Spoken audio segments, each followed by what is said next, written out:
शुक्रिया जो आप हमारी बात सुनने के लिए आए। तो ये एक आपका जो कंसर्न था और पेरेंट्स का भी कंसर्न रहता है कि एडमिशन फ़ी जो है वो प्राइवेट स्कूल जो है वो ले रहे हैं।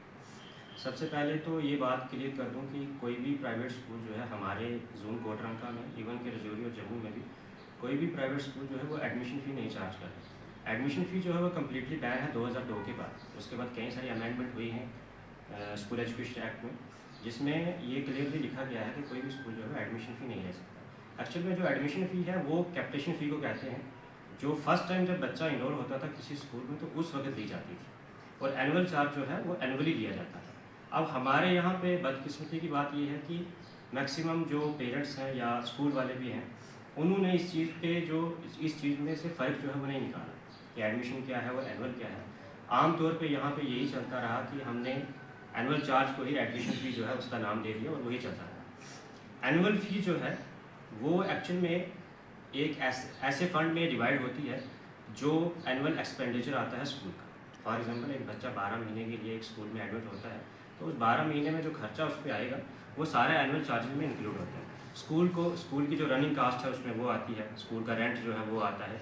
इसमें कई सारे फंड्स हैं, जैसे स्कूल इम्प्रूवमेंट फंड है जो एनुअल चार्ज का एक पार्ट है, रेड क्रॉस है जो हम गवर्नमेंट को देते हैं, गेम्स फंड है जो एनुअली हम पे करते हैं जो गवर्नमेंट के खाते में जाता है, म्यूचुअल बेनिफिट फंड है, उसके अलावा प्रिंटिंग फंड है, स्वीपिंग फंड है, सोशल एक्टिविटी फंड है, साइंस फंड है। किसी स्कूल में अगर साइंस की लेबॉर्ट्री है तो उसके लिए वहाँ से फंड जो है वो लिया जाएगा, वो एनुअल चार्ज का पार्ट ही रहेगा। इसके अलावा किसी के पास अगर कंप्यूटर लैब है तो कंप्यूटर लैब का पैसा जो है वो भी एनुअल चार्ज से ही निकाला जाएगा। लाइब्रेरी डेवलपमेंट फंड है, न्यूज़पेपर और मैगजीन का जो खर्चा है वो भी एनुअल चार्ज का पार्ट रहता है। इसके अलावा फॉर्म्स एंड प्रॉस्पेक्टस जो है वो भी एनुअल चार्ज का पार्ट है। और इसके अलावा कुछ स्कूल जो है ERP जो है किसी स्कूल में अगर अवेलेबल है, स्कूल का ऐप है, वेबसाइट है, उसका जो खर्चा है वो भी जो है एनुअल चार्ज का ही पार्ट है, वहीं से निकाला जाता है। स्कूल इम्प्रूवमेंट फंड है जिसको SAF बोलते हैं, बिल्डिंग फंड है, बिल्डिंग मेंटेनेंस का जो खर्चा है वो सारा एनुअल चार्ज से लिया जाता है। स्मार्ट क्लास अगर किसी स्कूल में है तो उसका फंड एनुअल चार्ज का पार्ट रहता है। फर्नीचर है, रेनोवेशन है, हर साल जो फर्नीचर हम लेते हैं साल के बाद उसको रेनोवेट करना पड़ता है, डेस्क टूट जाते हैं, ये सारी चीज़ें जो है एनुअल चार्ज का पार्ट रहता है। फर्स्ट एड जो है वो भी एनुअली इसी चीज़ का पार्ट रहता है। चाइल्ड वेलफेयर फंड जो है वो भी एनुअल चार्ज का पार्ट है। इसके अलावा टेली कम्युनिकेशन है, इंटरनेट है, इसके अलावा भी कई सारे चार्जेस हैं। अब ये सारे चार्जेस जो है ये वैरी करते हैं एक स्कूल से दूसरे स्कूल में। कुछ स्कूल में साइंस लैब हो सकती है, कुछ में नहीं हो सकती है, प्राइमरी तक नहीं होती है। कुछ स्कूल ऐसे हैं जहाँ पे कंप्यूटर लैब है, कुछ स्कूल ऐसे हैं जिनमें नहीं है। तो इसी वजह से क्या होता है कि सबका एनुअल चार्ज भी वैरी करता है, सबका एनुअल चार्ज एक जैसा नहीं हो सकता, सबका वैरी करेगा। ट्यूशन फी जो है वो भी वैरी करेगी। अब इसमें एक चीज़ है कि जब आप स्कूल एजुकेशन एक्ट 2002 पढ़ेंगे तो उसमें आप देखेंगे कि क्लियरली ये चीज़ मेंशन की गई है सेक्शन 20E में कि fee to be charge by private school.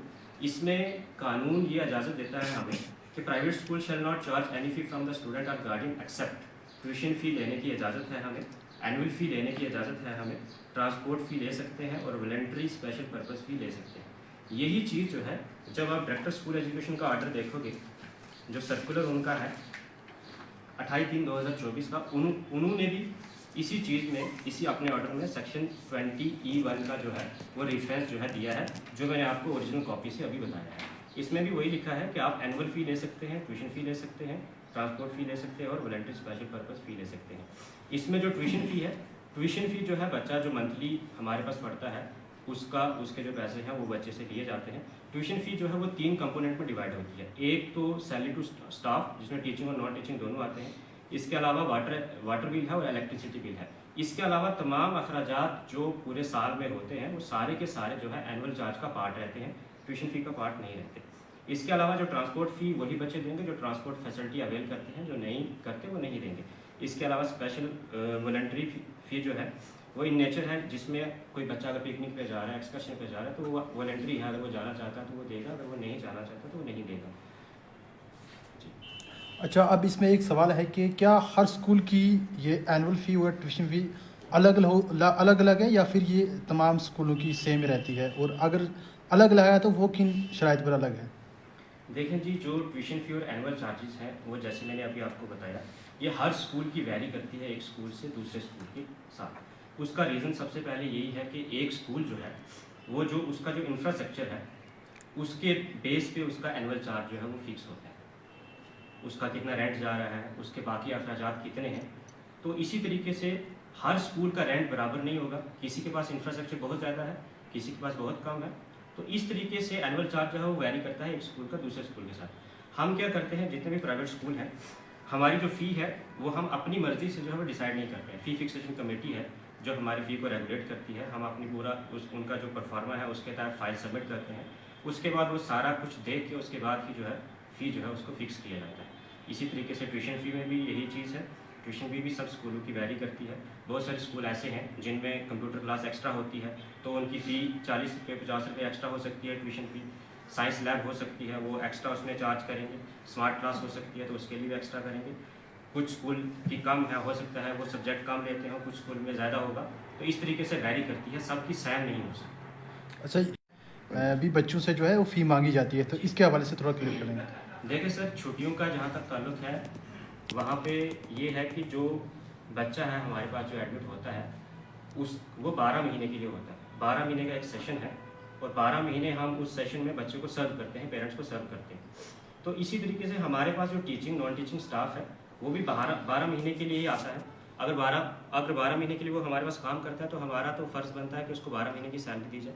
इससे पहले हम यही होता आया है कि हम यहाँ पे जोन कोटरंका में खासकर 10 मंथ की फ़ी लेते थे, या कुछ स्कूल हैं जो 11 की लेते थे, कुछ ऐसे भी हैं जो 11.5 की ऐसे करके लेते थे। अब इसमें सबसे बड़ी दिक्कत ये आती थी कि हम जो हमारे पास जो टीचिंग स्टाफ है उसको सैलरी जो है वो हम देते तो थे, कुछ को 10th की, कुछ को 11 की, कुछ को 12 मंथ की देते थे। जो परमानेंट स्टाफ है उसको 12 मंथ की देनी पड़ती है। लेकिन हम धीरे धीरे ये सोच रहे हैं कि इसकी वजह से एक दिक्कत हमें ये आ रही थी कि जब हमने टीचर्स को भी 10 मंथ की सैलरी देना शुरू किया या 11 की दे रहे थे, तो हमारे पास टीचर जो है वो रिटायर नहीं रह पा रहे। मतलब एक साल में अगर टीचर आ रहा है तो उसको पता है कि अगर मुझे 2 महीने के लिए सैलरी नहीं मिलेगी तो वो कोई और काम करेगा, हमारे पास काम क्यों करेगा। तो ये दिक्कत बहुत ज़्यादा है। बाकी अगर आप रजौरी जम्मू या बाकी किसी भी जगह पे जाओगे तो 12 मंथ की फ़ी जो है वो पेरेंट्स को देनी होती है, क्योंकि बच्चे को हम 12 मंथ के लिए सर्व करते हैं। तो इसीलिए जोन कोटरंका में भी हमने सब ने यही डिसाइड किया है कि हम आने वाले सेशन में इस चीज़ को ठीक करने की कोशिश करेंगे और 12 मंथ की फ़ी जो है वो पेरेंट्स से ली जाएगी और 12 मंथ का जो सैलरी है वो भी स्टाफ को जो है दी जाएगी।